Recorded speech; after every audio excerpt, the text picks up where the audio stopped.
Então, depois da mensagem, né, do convite do Kaique, que a gente possa dar início à reunião desta tarde aqui na Casa de Francisco de Assis.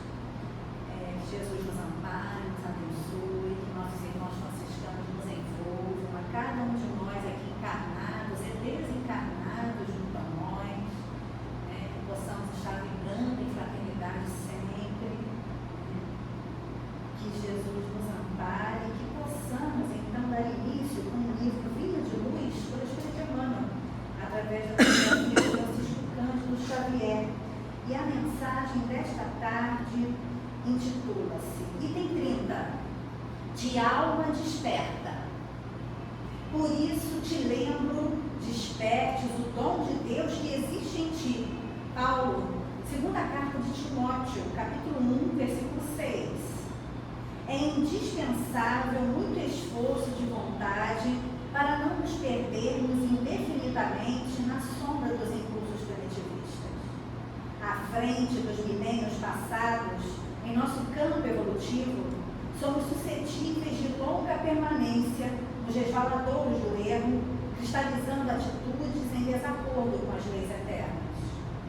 Para que não nos demoremos no fundo dos precipícios, temos ao nosso dispor a luz da revelação divina, dádiva do alto, que, em hipótese alguma, devemos permitir se extinga em nós. Em face da extensa e pesada bagagem de nossas necessidades de regeneração e aperfeiçoamento, as tentações para o desvio surgem com esmagadora porcentagem sobre as sugestões de prosseguimento no caminho reto, dentro da ascensão espiritual. Nas menores atividades da luta humana, o aprendiz é influenciado a permanecer às escuras. Nas palestras comuns, cercam-no insinuações caluniosas e descabidas. Nos pensamentos habituais, recebe 1001 convites desordenados das zonas inferiores.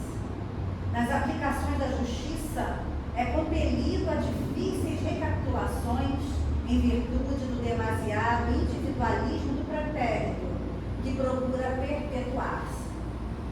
Nas ações de trabalho, em obediência às determinações da vida, é, muita vez, levado a buscar descanso indevido.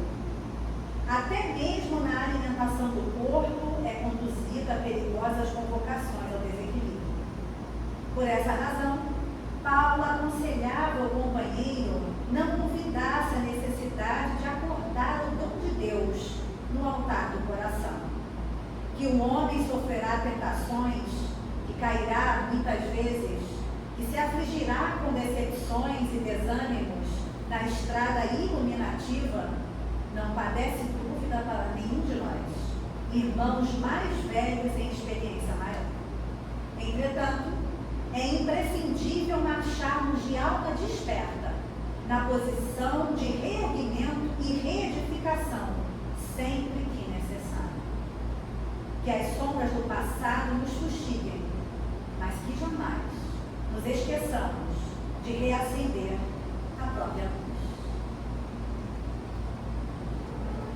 Essa mensagem belíssima, né, para mais esta tarde, nos envolvendo em tantas vibrações amorosas do alto, nossos anjos de guarda e estes benfeitores, que possamos iniciar a palestra do nosso irmão Feliciano, que ele seja envolvido neste momento, todas essas vibrações, pelo seu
significado do Natal, né?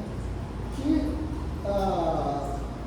o consumismo, né? O comércio, mudou tudo em relação ao Natal.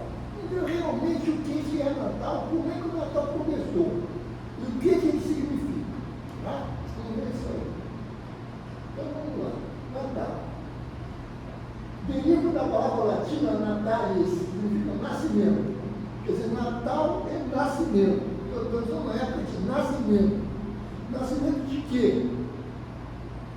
De um homem novo em nosso coração. Jesus veio para mostrar o nascimento novo em nosso coração, como a gente vai ver aqui. Tá? Então, olha lá. É a celebração do nascimento do Cristo, mas também tem por objetivo inspirar os homens para as mudanças internas necessárias para o nascimento do homem novo, do Cristo interno no nosso coração. O Natal está aí para dizer o seguinte: cara, te renova, nasce de novo, tá?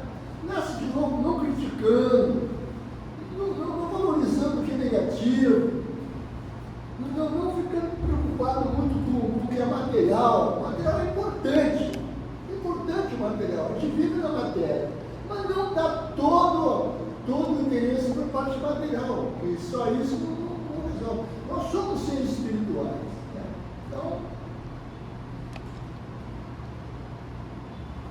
festa romana de 25 de dezembro. Vamos ver por que do 25 de dezembro. Tá? O imperador Aureliano, romano, né? No século 274 depois de Cristo, quase 300 anos depois do nascimento de Cristo, comemorava em 25 de dezembro uma festa chamada Natalis Solis Invictus. Traduzindo para o português é Nascimento do Sol Invencível, para marcar o início do solstício de verão. Quando é o seguinte, o povo antigo era muito sem instrução. Naquela época não tinha a ciência, não tinha nada de ciência. Quando chegava, de repente, quando o sol começava a baixar, na tarde assim, por que ele está indo embora, caramba? Né? E aí o sacerdócio está indo embora porque vocês não fizeram doações do tempo, coisa e tal. Aí ele ia embora, ficava frio, ficava escuro, né? Aí no outro dia nasceu o sol de novo, né? Então, exatamente naquela região lá, né? Durante o verão, o dia é mais longo. E durante o inverno, a noite é mais longa. Né? Então, o que é solstício? Solstício é o seguinte: é uma época que a partir daquele dia, a cada dia o sol vai ter um pouquinho mais de tempo. Então, quando o sol se punha e demorava a nascer, e depois o dia durava um pouquinho, no inverno o dia dura um pouquinho, os sacerdotes falam: aí, o sol não quer aparecer, que vocês não colaboram, né? Todo mundo ficava com medo do sol, né? Mas quando chegava no dia 25 de dezembro, a partir que é a noite mais longa que existe, a partir daquele dia, a cada dia o sol tem mais um tempinho, então o povo comemorava. Então o imperador, para aproveitar e fazer uma festa para o povo, no dia 25 de dezembro ele comemorava essa festa, que a partir de agora o sol vai começar a ficar mais tempo no céu. Tá? Essa era a maior festa popular romana, onde a população manifestava grande felicidade, porque a partir dessa data o sol teria a cada dia mais tempo no céu, até 24 de junho, onde ele começava a importar novamente. Então, de 25 de dezembro era a maior festa que tinha em Roma na época. E como Jerusalém pertencia a Roma, né, os romanos tinham tomado conta lá, então ele que comandava as festas lá. Muito bem.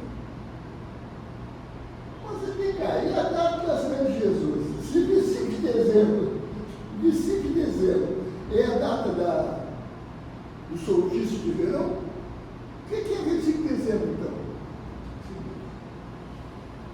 Nos primeiros primeiros séculos da era cristã, não havia uma data certa para a comemoração do nascimento de Cristo. Não tinha. As igrejas orientais, as ortodoxas, celebravam uma festa chamada Epifânia, que é a aparição do Cristo, em 6 de janeiro. Então as igrejas ortodoxas comemoravam o nascimento de Jesus no dia 6 de janeiro. 6 de janeiro. Outras comemoravam no 1º de janeiro, e outras 25 de março, e outras 20 de maio. Quer dizer, cada igreja estabelecia uma data para o nascimento de Jesus. Por quê? Porque naquela época não tinha registro, não tinha certidão de nascimento, nada disso. Acabou, o que você falava. Aí então o que acontece? No século V, 500 anos depois do Cristo, o Papa unificou as comemorações em 25 de dezembro. Quer dizer, quem botou essa data foi o Papa, tá?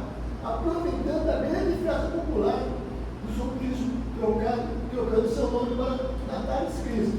Quer dizer, o Papa aproveitou que naquele dia tinha uma grande festa, nessa festa vai ser o nascimento do Cristo. Foi assim. Ele criou o 25 de dezembro, Natal, o nascimento do Cristo, para aproveitar a festa que já existia, que ninguém sabia quando é que tinha Cristo tinha nascido. Isso 500 anos depois do nascimento dele. Então, o 25 de dezembro hoje em dia se comemora o nascimento de Cristo, né?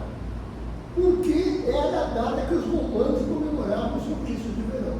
Não é por causa do nascimento de Cristo. O Papa só queria aproveitar essa festa.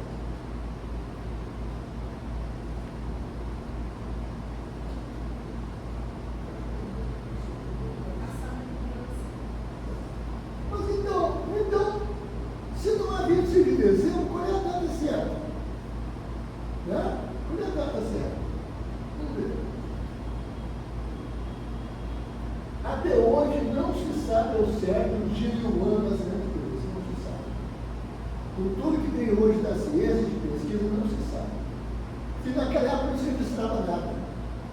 Os únicos que registravam alguma coisa naquela época eram os chineses. Eles tinham o hábito de registrar as coisas mais importantes. E o resto não se registrava nada, não tinha registro, não tinha nada. Os chineses que costumavam anotar os fenômenos meteorológicos marcantes, que são grandes, davam um terremoto, alguma coisa anotada, uma coisa marcante. Tá? Disseram que um cometa, possivelmente de Belém, reluziu no céu da região de Jerusalém em março do ano 5 depois de Cristo. A coisa que tem registrado pelos chineses é que no ano 5 depois de Cristo apareceu um cometa naquela região. E o pessoal acha que esse cometa era a estrela de Belém. Então, provavelmente Jesus nasceu 5 anos depois do que os caras acham que ele nasceu. É o que está registrado. Quando surgiu o Papai Noel? Não surgiu o Papai Noel. Essa história das coisas de Cristo, não tem que ter Papai Noel aí, cara. Tá? Papai Noel tem origem na Turquia. A Turquia tinha uma festa de São Nicolau, que era um velhinho que aparecia lá e dava presente para as pessoas. Isso foi na Turquia. Tá? Mas no século IV, se propagou para a Alemanha, nos Estados Unidos, o nome de Santa Claus. Nos Estados Unidos, o Papai Noel chama-se Santa Claus. E esse Papai Noel que está ali com aquele gorrinho ali, foi criado pela Coca-Cola. E ele patenteou. O Papai Noel é patenteado pela Coca-Cola. Esse aí, esse de marca, esse aí com esse papelzinho, a Coca-Cola criou e patenteou. Quer dizer, tem nada a ver com o nascimento de Cristo aí. Nada. Os presentes se originaram das oferendas levadas pelos 3 reis magos a Jesus. Hoje são fortemente incentivados pelo comércio. Como os reis magos levaram presentes para Jesus, fica lá, Natal tem que dar presente. Aí tem que comprar na lojinha lá. Então é uma coisa totalmente dominada pelo comércio. E esse Papai Noel aí, que a Coca-Cola criou, é dominado pelo comércio. Para ver tudo hoje em dia, e sem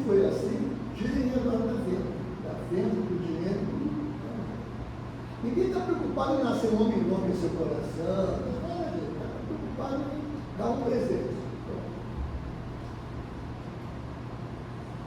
Árvore de Natal, os cartões natalinos. Onde surgiu nessa de Natal? Árvore de Natal. Você não dá onde isso aí, cara?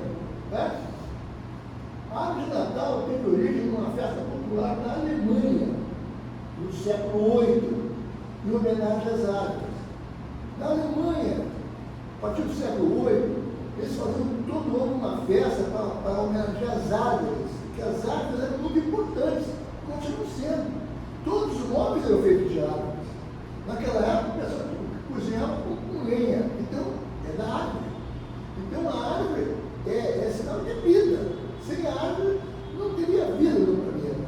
Então na Alemanha fazer uma festa para homenagear as árvores, que nos ajudam tanto.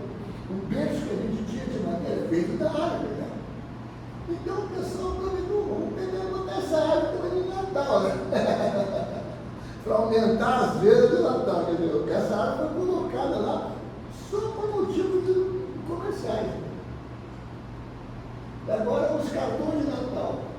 Os cartões de Natal surgiram na Inglaterra, no século XIX, 1800 alguma coisa, entendeu? Por iniciativa do diretor dos Correios. O diretor dos Correios da Inglaterra queria aumentar o número de cartas que ele vendeu. Então ele incentivou lá o pessoal, os funcionários, a mandar cartão um para o outro. Entendeu? Aí pegou a moda. Então, se nós mandar cartão de Natal foi iniciativa do diretor dos Correios, não tem nada a ver com esse de Cristo. Então, a árvore de Natal não tem nada a ver com Cristo, cartão nada a ver com isso. Felizmente agora, os cartões estão diminuindo, né? Com esse negócio de rede social, WhatsApp e tal, a pessoa não manda mais cartão.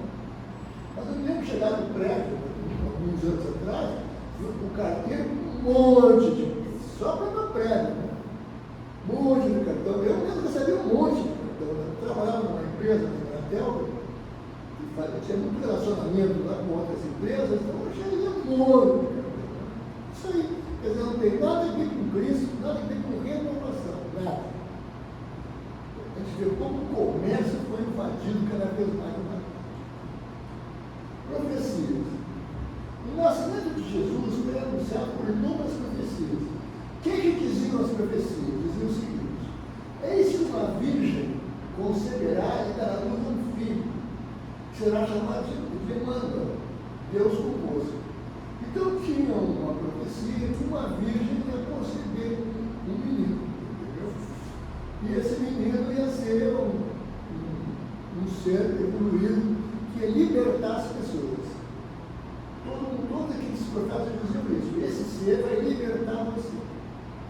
Só que se libertar você é libertar dos seus problemas internos, das suas culpas, e não libertar você de uma coisa externa. Os judeus estavam muito preocupados, porque aquela região era dominada por Roma. Eles eram dominados por Roma. Então, os judeus, quando eles ouviram essa profecia, que ia nascer um rei, que ia libertar as pessoas, pensaram que ia nascer um rei que ia combater com os romanos. O exército ia botar os romanos para fora. Essa pessoa está pensando nisso. Por isso que quando nasceu Jesus naquela região, os judeus mesmo não reconheceram. Pô, o cara era pobre pra caramba. Esse cara aí que vai botar para fora os romanos. Mas não, ele veio aqui para te dar um exemplo de vida, para libertar dos teus problemas. Nossos problemas de culpa, problema de mágoa, coisa e tal, ele veio nos libertar disso. Dizendo que a gente deve perdoar sempre. O pessoal fica com raiva, perdoa sempre. Não guarde nada no seu coração. É isso que Jesus deve dizer. Uma libertação nisso aí. Né? Mas não foi isso que eles estavam entendendo na época. Né? Quando nasceu que ele ia mostrar o caminho da salvação, porque eu sou o caminho, a verdade e a vida, os judeus não o reconheceram, porque esperavam um poderoso rei, acompanhado de numerosas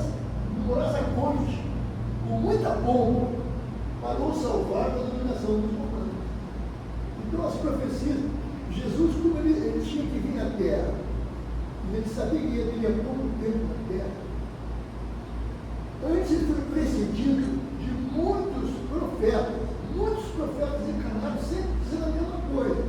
Vai nascer um menino aí, e esse menino vai libertar você dos seus problemas. Tá? Mas o pessoal sempre sabe que os problemas é problemas materiais, tá? Problemas internos. E nós temos problemas. Né? Você só é realmente tem um sono tranquilo, coisa e tal, quando você não tem mal no coração. Uma coisa do coração não é uma pessoa livre, não é uma pessoa tranquila, não dorme tranquilo. Né? E pessoa que não perdoa, quem não perdoa, não é feliz. Eu não vou perdoar o fulano. Ele assim, assado, o problema é dele. Porque se você perdoa, o beneficiário é você, não é o outro, cara. Se eu perdoo o outro, o beneficiário sou eu. Que eu me livrei dessa mágoa no coração. Não, o pessoal não vou perdoar, ele é mentiroso. Se ele é mentiroso, é o problema dele, não é. Você tem que perdoar que o beneficiário é você, não é o outro. Quando você perdoa alguém, o outro não é o beneficiário, é você que é o beneficiário. Então Jesus veio para nos dizer isso. Perdoa sempre. Né?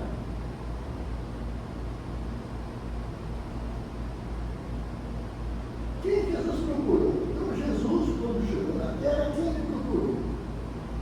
Jesus não solicitou audiência com reis, nem filósofos, nem pessoas importantes. Buscou os que mais necessitavam da sua orientação. Quem ele buscou? Os pobres, os malfeitores, os palhas. Olha aquele que é excluído da sociedade. Palhas da sociedade. Auxiliando a todos indistintamente, procurando semear no coração de cada um o amor e a necessidade de vivenciar uma vida superior. Então ele veio, né, e procurou aqueles que mais precisavam, que são os humildes, são a população de rua. Né? E outra coisa, você só consegue enxergar na outra pessoa defeito que você tenha. Se a pessoa tem um defeito que você não tem, você não enxerga. Então você não se enxerga defeito de uma pessoa porque você tem esse defeito. Você acha que uma pessoa é egoísta porque você é egoísta também. Se não fosse, você não estava egoísta com o outro. Acho que a pessoa é mentirosa porque você é mentiroso também, senão você não estava sem defeito com o outro. Como Jesus não tinha defeitos, ele não via defeito em ninguém. Todo mundo que procurava entendia. Ah, mas essa pessoa tem uma vida. Ele não via isso. Então é outra coisa que nos dá o crescimento. Você tem que se analisar, se autoconhecer. Porque o teu autoconhecimento vai te dar a libertação de você mesmo, dos seus próprios problemas. Então, se você está achando muito defeito nos outros, que você tem esse defeito. Então, vamos trabalhar esse defeito. Você acha que o outro é mentiroso? Procure trabalhar em você, falar sempre a verdade, porque senão você também é mentiroso. Ao contrário, procure ver nos outros as virtudes. E quando você vê a virtude do outro, você também aumenta a virtude de você. Se você vê que se o outro é paciente, você aumenta a sua paciência. E que o outro tem tolerância, você aumenta a sua tolerância. Então procure sempre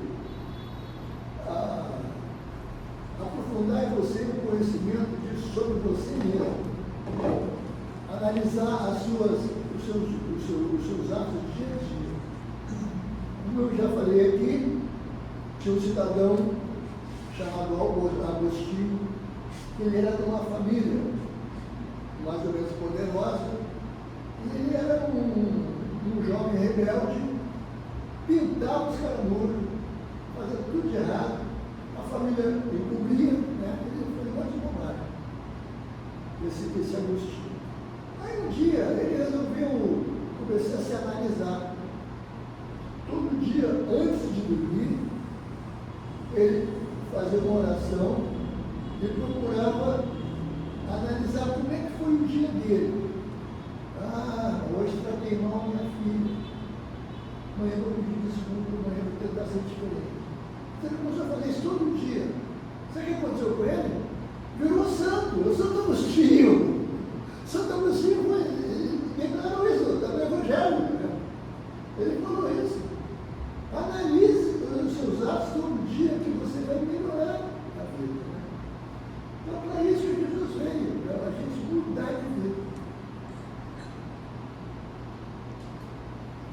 3 magos, Melquior, Gaspar e Baltazar, que eram considerados reis magos por suas faculdades mediúnicas e mediunidade, né, foram intuídos que o Messias nascera e decidiram procurá-lo para prestar as suas homenagens.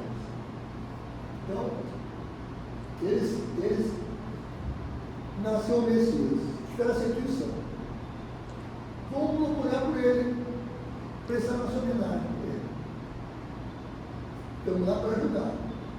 Então pegaram cada um o seu caminho e saíram para procurar onde é que estava esse garoto. Tá? Ao passar, curiosidade de Herodes, ao passarem por Jerusalém, foram interceptados e levados.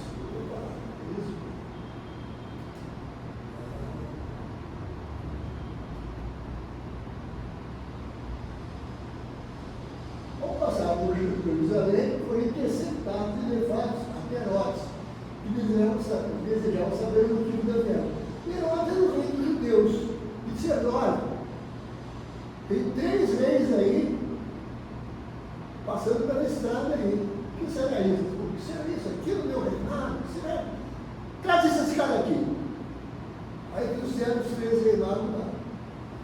E eles disseram: não, a gente está aqui pelo seguinte, a gente teve a intuição que nasceu aquela criança que está sendo prometida há muitos anos, que vai libertar as pessoas.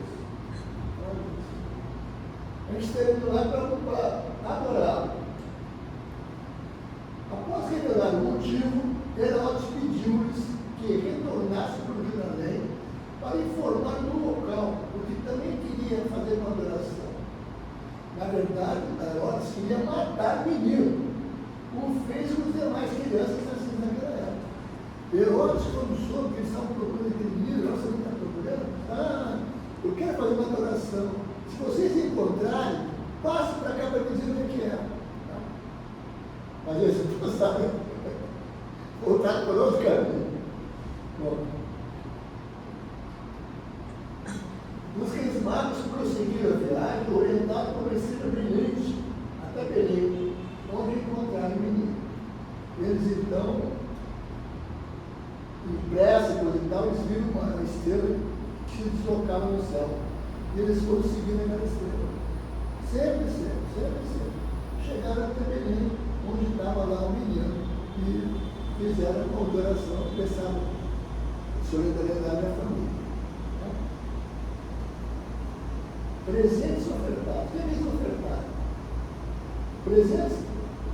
Presentearam Jesus com ouro, símbolo da realeza. Deram ouro para ele, que o ouro se dá para os reis, para os líderes. Esse é o nosso líder. Jesus é o nosso líder. Deram ouro. Também eles deram incenso. O incenso é muito usado nas orações do templo. Né? Então, com isso, eles estavam declarando que aquele menino era uma divindade. Porque a gente devia fazer orações. Quer dizer, era um líder e é uma divindade. E também deram para ele mirra. Mirra usada quando se embalsamava no corpo físico. É para dizer o que com isso? Que ele era uma pessoa encarnada. É um ser encarnado. Não é um cara que veio do alto, se materializou, não. Jesus é um ser encarnado. Por isso que ele se intitulava o Filho do Homem, né? Porque ele é um cara encarnado na Terra. E já houve muitas discussões, muitas discussões até dissidências da religião, que tem gente que acha que Jesus não tinha um corpo físico, ele tinha um fluídico, ele encarnou na Terra mesmo, não tinha corpo físico. Por isso que o símbolo era mirra. Quem tem corpo físico da mirra para conservar esse corpo.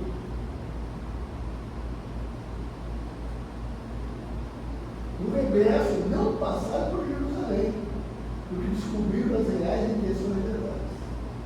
Na volta não passaram por lá, não. Saíram não chamar ele de novo, né? Não passaram por lá.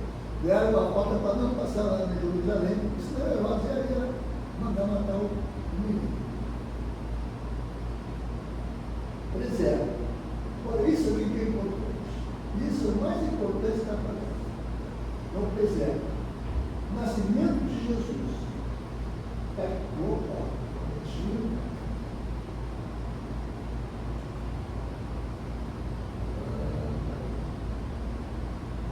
o menino, né? Onde? Numa estrebaria. O que é estrebaria? É o local dos animais. O local dos animais. Porque são os 3 reis magos. Estão reconhecendo que é ele mesmo. Os reis magos estão aqui para testemunhar que esse é aquele da profecia. É o menino que vai nascer, que vai virar o mundo. É ele aqui. E aqui está o local dos animais. E aqui está a Virgem Maria. O que simboliza a Virgem Maria? Simboliza o seguinte: o homem novo tem que nascer em seu coração por esforço próprio seu. Ou seja, de modo virginal. Ninguém pode fazer nascer homem novo em você, a não ser você. É isso. É você que tem que fazer nascer um homem novo em você. Não é o marido, não é. É você, o pai, não é você, não é o sacerdote, não é o sacerdote, não é o papa, é você. É você com você mesmo, é esforço próprio de cada um. Cada um tem que se autoanalisar, descobrir o que tem que mudar o que tiver que mudar, porque é você que tem que mudar você. Ninguém pode mudar você, a não ser você. Então isso quer dizer, mais uma coisa assim, o que quer dizer isso aqui, esse plano dos animais? E essa mudança que você tem que fazer em você é enquanto estiver encarnado, quando estiver na Terra. A Terra é o plano dos animais da Terra. A Terra, se você desencarnar sem fazer mudança, vai encarnar de novo, cara. Você precisa fazer mudança encarnado. Esse é o recado do presépio. E virginalmente, é você com você mesmo. Ninguém pode fazer isso, é você, esforço próprio. Simbologia. A figura do presépio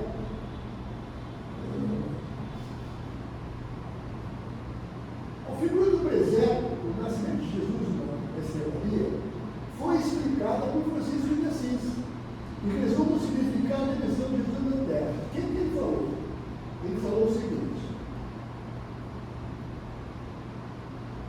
ele veio para mostrar a necessidade de cada um em promover uma mudança de atitude, visando o nascimento do homem novo em seu coração. Quem não nascer de novo não verá o reino do céu. Isso aqui quer dizer o seguinte: você tem que fazer nascer em você um homem novo. Não pensa que é só nascer de novo, é só reencarnação. Não é só reencarnação. Tem muitas pessoas que nasceram um homem novo no seu coração sem reencarnar, vivo. Esse é o exemplo. Todo o Espírito, Jesus não está falando da reencarnação. Está falando de você fazer nascer um homem novo, ainda encarnado, cara. Esse que está falando, entendeu? E isso acontece de forma virginal, tá? Sem nenhuma intervenção externa. Enquanto encarnado na Terra, que é o plano dos animais. Esse é o presépio. Então, enquanto você estiver encarnado, você tem que batalhar para nascer um homem novo no seu coração. Tem que mudar seu modo de ser, muda seu vocabulário. É difícil? É muito difícil. Mas como é que a gente faz isso? Se analisando todo dia. Traçando metas todo dia, se analisando. Manjedoura. A manjedoura simboliza simplicidade. Simplicidade, humildade. Não tem nada mais simples no mundo que manjedoura. Hoje em dia, tu vai numa fazenda, o que o cara usa de manjedoura para dar comida dos animais? O que usa? Um pneu de trator que eles cortam meio assim e usa o pneu para botar comida ali. É uma coisa mais. O pneu quer jogar fora, usa para isso. Então, é uma coisa mais simples do mundo. Então, o que tem que fazer? Eu falei, humildade. É humildade. A manjedoura simboliza a simplicidade que deve nortear nossas ações, mostrando que o cristianismo tem origem no que é mais simples. Porque você não tem nada de luxo e tal. A gente viu o Papa, que é o representante, com aquelas roupas, anel, nada disso. Isso é invenção dos homens. Por quê? Antigamente, na Idade Média, os homens se vestiam assim, não se vestem o Papa. Os nobres se vestiam assim. Hoje mudou, mas eles continuam usando a vestimenta dos nobres da Idade Média. Mas Jesus não se vestiu como um. Era uma coisa boa.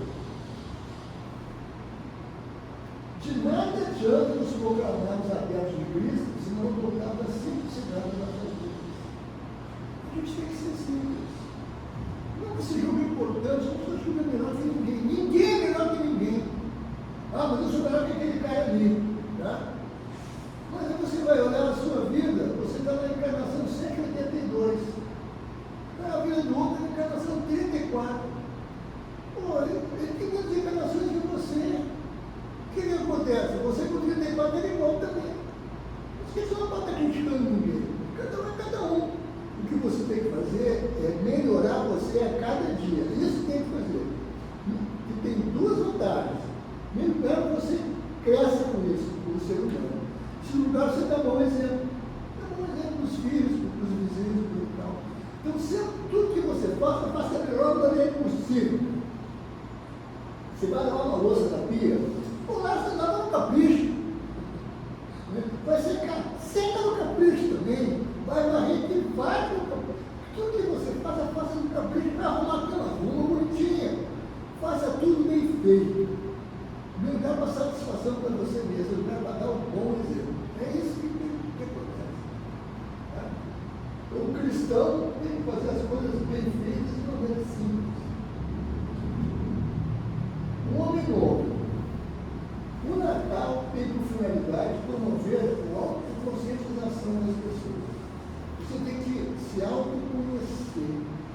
Quanto mais você se conhece, tem gente que não se conhece. Tá? A gente sabe algumas coisas da gente que tem que melhorar quando os inimigos falam. Oh, você é assim. Por isso que os inimigos são importantes. Porque eles falam para você que você tem que melhorar. E é importante também que tem ex, né? O ex de alguma pessoa sempre fala que você tem que melhorar. O ex fala. Então a gente tem que estar ouvindo para isso. E a gente tem que se analisar profundamente todo dia. Então, o Natal tem finalidade de promover a autoconscientização de cada um para a mudança de atitudes, para que o homem novo possa nascer em seu coração. Tá? O homem novo se caracteriza por vivenciar um amor exemplificado por Cristo. Quanto mais você colocar amor nas suas palavras, nas suas atitudes, no seu gesto, mais você está se identificando com Cristo. E mais você está se renovando. Então, não seja assim, não critique, não sabe, não. Deus não vai fazer isso. Procure sempre agir de acordo com os ensinamentos. Esse ensinamento de Jesus que ele exemplificou, é isso que a gente tem que fazer. Bons exemplos. Pessoas que despertaram o homem novo, ainda encarnados, de forma tão absoluta que colocaram outro nome. Tamanha mudança maravilhosa. Várias pessoas já fizeram isso, muitos. Você está só 3 aqui preocupados. Tá? Durante o encarnado mudou de atitude. Tá? Primeiro, é Saulo de Tarso, que era um rabino. Né? Ele mudou tanto que ele mudou aquele nome. Paulo de Tarso, outra pessoa, outro nome de si. Tá? Outro que mudou também foi Simão, que era pescador, e mudou o nome para Pedro. Ele tinha uma série de atitudes lá que mudou. Então ele mudou de nome. Pedro é outra pessoa. Tá? Voltado para o bem, para o amor, para o filho. O outro também, Levi. Levi era publicano, aquele cara que cobrava impostos para Roma. Ele mudou para Mateus, que é um dos que fez o Evangelho de Mateus. Mudou tanto que ele se dedicou à pesquisa e fez o Evangelho. Reencarnado. Não foi reencarnação. E outro também foi Zaqueu. Zaqueu era publicano, era cobrador de impostos. Ele mudou tanto, que ele mudou o nome para Matias. Irmão Matias. Depois da morte de Judas, eles eram 12 apóstolos e convidaram Matias para compor um grupo. E ele entrou com Matias. E o Matias, né, teve uma encarnação no Brasil. Bezerra de Menezes. Foi Zaqueu, né, e foi Matias. Mudou ainda encarnado.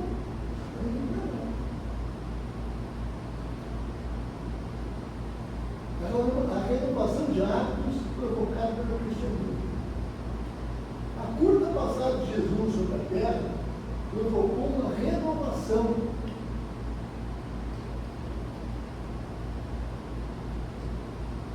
Provocou uma renovação em muitos atos primitivos, praticados desde o tempo imemorável.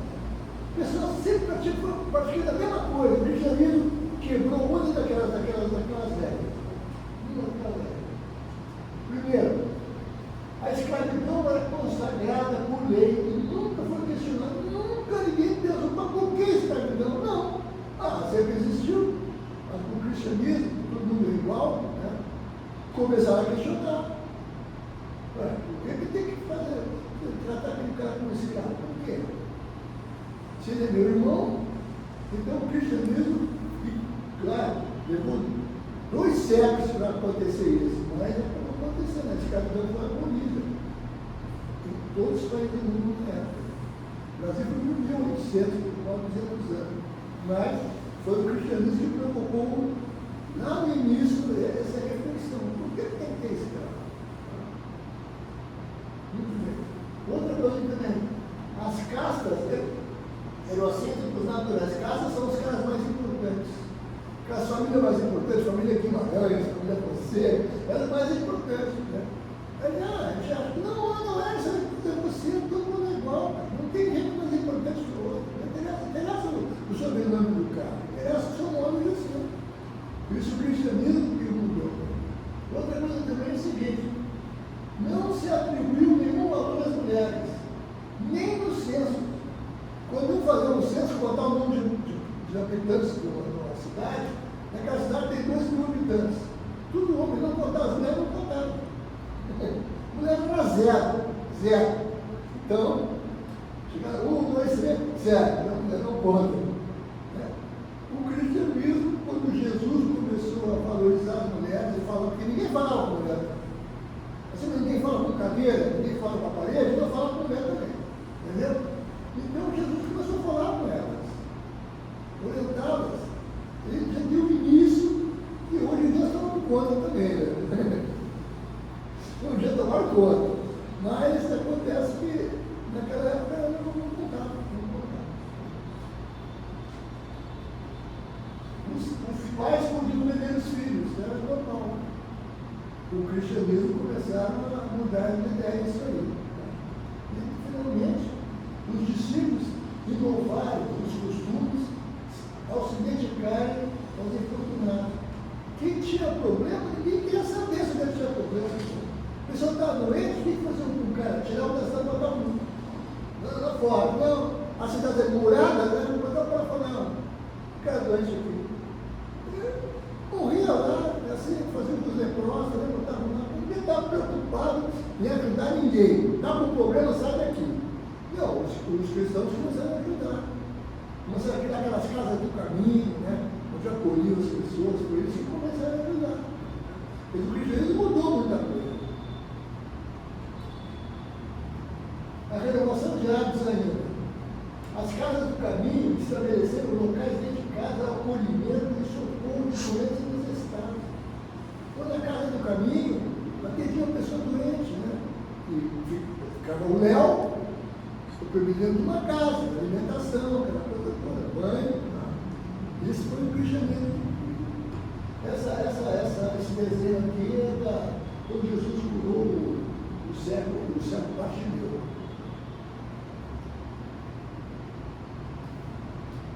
Os discípulos fundaram escolas de organização para as pessoas do povo. E faziam escolinha para orientar as pessoas. Antigamente não tinha isso.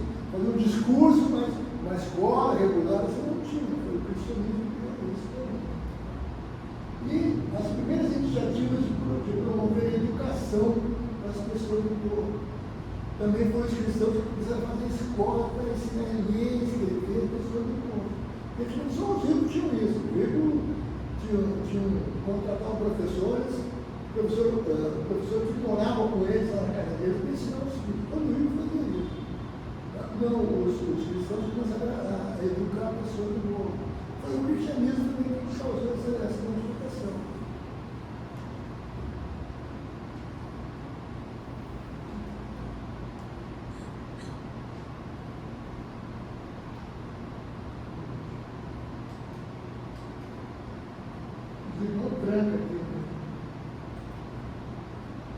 Agora vamos ver o Papai Noel e a armadilha do consumismo.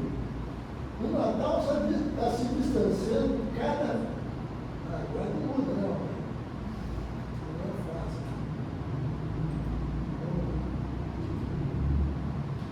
O Natal está se distanciando cada vez mais do seu real significado.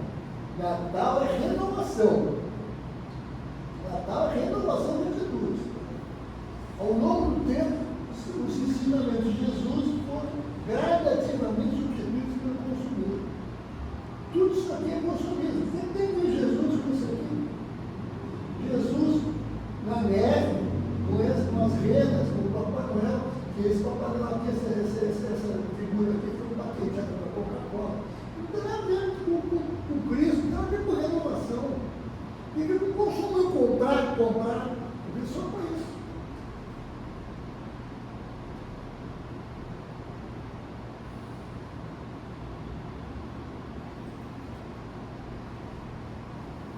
É preciso muita vigilância. Natal não é mesa farta. Natal não é mesa farta, não é comer bebê. Não é só comer o estímulo das compras. Não é bebida ambulante. Não é Natal. Natal não é isso. Natal não é seguir todo nome em seu coração. É renovação interna. Isso é Natal. Tá? Se não prestarmos atenção, cairemos na armadilha do consumismo exacerbado, dificultando a meditação e a reflexão, onde essa data tão especial para a humanidade. Então, o Natal é uma hora de reflexão, de reconciliação. Uma pessoa que você não fala, fale com ela. Aquele parente chato, fale com ele. Não evita, fale com ele. Por quê?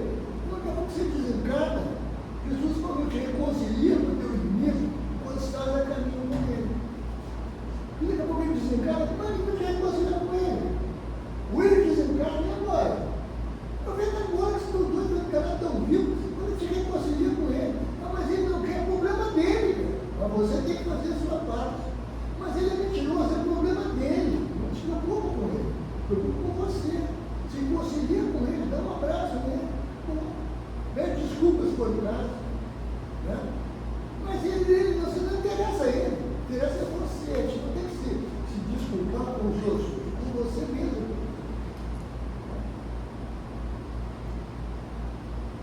O espírito de Natal. É um momento de reflexão. Devemos seguir mais atentamente os ensinamentos de Jesus. No mês do Natal, na semana do Natal, nas possibilidades do Natal, vou procurar seguir mais os ensinamentos de Jesus. Falar com mais carinho com as pessoas. Evitar de criticar quem quer que seja. Não na semana do Natal. Não critica ninguém. Quando você critica uma pessoa, não muda nada. A pessoa não muda. A situação não muda. Então, quer dizer, critica, então, mudar o cara que critica. E quando você critica, você se envolve na energia negativa. Quando você critica, você se envolve na energia negativa. E você negativo atrai para junto de você encarnado e desencarnado, negativo também. Então, o cara que é negativo, ele carrega uma energia negativa com ele. Então, seja positivo. Não procure defeito dos outros. Claro que você vai encontrar, porque são as que estão em você. Procure virtudes dos outros, que reforçam as suas virtudes. Não há necessidade de esperar um ano para realizar uma renovação de virtudes. Basta ficar atento aos acontecimentos do dia a dia, agindo com simpatia para com todos e distribuindo os excessos que você não dispõe. Se olhar para o seu armário lá, garanto que tem roupa que você não usa. Pô, dá para alguém isso aí. Tem alguém precisando. Não fica guardando a coisa que você não usa. Né? Aquela roupa que não cabe mais em você,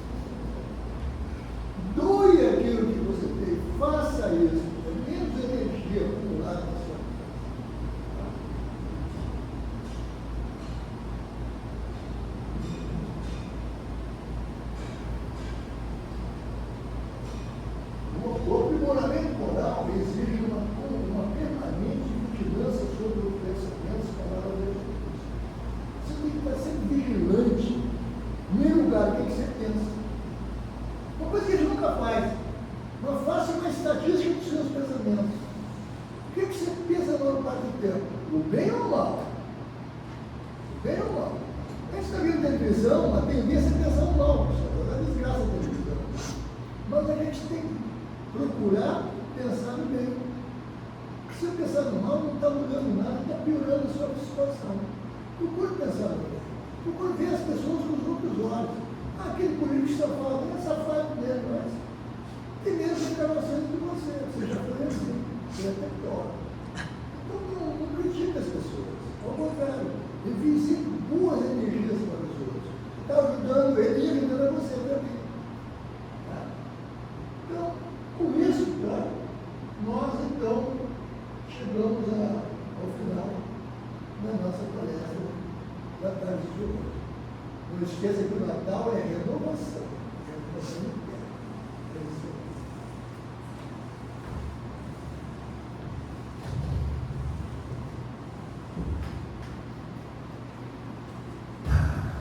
Nós agradecemos ao nosso irmão Feliciano, né, por nos trazer um verdadeiro entendimento, né, do Cristo na nossa vida. Que ele, na mensagem luminosa que nos deixou de amarmos uns aos outros, no meio dos amores, desse caminhar do Cristo, nos trazendo tantos exemplos que nós devemos trilhar, sabendo que esse é o caminho da nossa transformação. E para nós finalizarmos, fazermos aqui uma prece, lembrando que nós vamos estar encerrando, né? O SESC vai entrar em recesso a partir da semana que vem. Então, só avisando que o centro ele encerra no dia 14 de dezembro, domingo, porque tem as reuniões de domingo, né? E retorna no dia 18 de janeiro. E às quartas-feiras nós vamos estar finalizando semana que vem, dia 10, e vamos voltar no dia 21 de janeiro. Tá? Então, só para a gente lembrar a todos pela internet, né, a todos os nossos irmãos, esse nosso retorno. E então, finalizamos com a nossa mente agradecida sempre, né, por mais um ensinamento, mais um entendimento do nosso coração através da doutrina espírita. E uma prece que Emmanuel nos traz, exatamente nesse momento do Natal. Prece diante da manjedoura. Senhor, diante da manjedoura em que nos descerras o coração, ensina-nos a abrir os braços para receber-te. Não nos relegues ao labirinto de nossas ilusões, nem nos abandones ao luxo de nossos problemas. Vimos ao teu encontro, cansados de nossa própria fatuidade. Sol da vida, não nos confies as trevas da morte. Fortalece-nos o bom ânimo, reaviva-nos a fé, induze-nos a confiança e a boa vontade. Tu, que renunciaste ao céu em favor da terra, ajuda-nos a descer com o supremo bem para sermos mais úteis. Tu, que deixaste a companhia dos anjos sábios e generosos, por amor aos homens ignorantes e infelizes, auxilia-nos a estender com os irmãos mais necessitados que nós o tesouro da luz que nos trazes. Defende-nos contra os vermes da vaidade. Ampara-nos contra as serpes do orgulho. Conduze-nos ao caminho do trabalho e da humildade. E, reconhecidos à frente do teu berço de luminosa esperança, nós te rogamos, sobretudo, os dons da simplicidade e da paz, para que sejamos contigo, fiéis a Deus, hoje